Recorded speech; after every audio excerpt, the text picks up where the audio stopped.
Hi everyone, welcome back.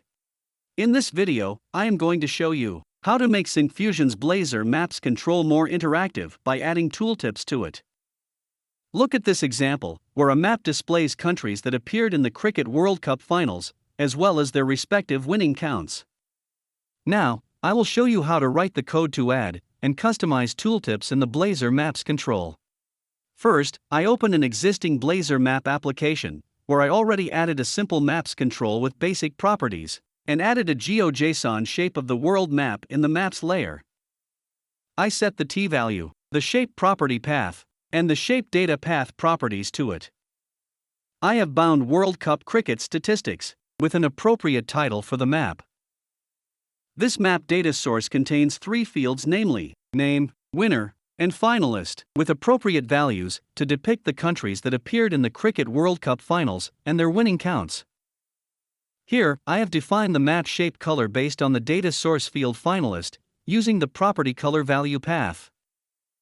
Then, within this map shape color mapping section, I configured two properties, color and value, with appropriate values, to set shape color for four different values in the data source field finalist.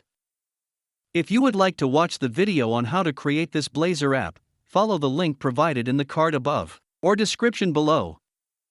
Now, I will run this example by pressing F5. You can see that the Blazor Maps control displays the countries that appeared in the World Cup finals. Next, I will show you how to add tooltips to the map. Within the map code, I define a Maps Layer Tooltip Settings tag. To enable the tooltip, I define a visible property and set its value to true. I set the value path as name to bind the data source field, name value in the tooltip. The output shows a tooltip for every data point in the map. Next, I am going to show how to format the tooltip content to display the data point in a more customized style. For that, first I will define the property format and assign the value like this. Here, I have assigned the data source fields, name and winner in the tooltip, to show winning counts. The map output now displays the tooltip with the country, and matches one count information for every point. Alright, now I am going to show you how to customize and enhance the look of the tooltip using the fill option. For that, first I will add fill property with the appropriate value, to apply color to the tooltip and the map layers. The map output now, which shows the tooltip with background color. By default, tooltip display mode is mouse move, but you can also change the display mode of the tooltip either to click or double click mode.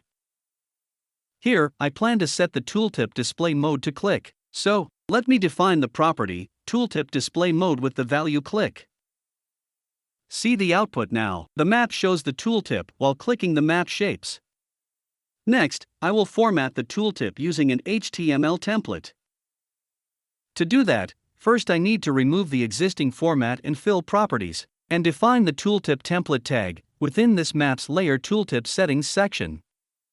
I want to show tooltip information using an HTML element, so let me define the division and span HTML elements. To access the map data information here, I define a variable named map data, and convert the context to the country data model class. Then, I access the name and winner through the map data variable. Here, I will apply some CSS styles to customize the division elements in the tooltip. Now, when you look at the map output, you can see the tooltip displayed with the custom design. In this video, we have seen how to add tooltips to the Syncfusion Blazor Maps control and format the tooltip content with both HTML and custom template values. We also discussed how to enhance the look of the tooltips by adding color to them. If you would like to see a working example of the map in this video, you can download it from the GitHub link in the description below. I have also provided a link in the description where you can see if you qualify for a free license key to use our Blazor products through our community license. If you found this video useful, don't forget to click the like button and subscribe to our channel to watch more videos like this. Thanks for watching.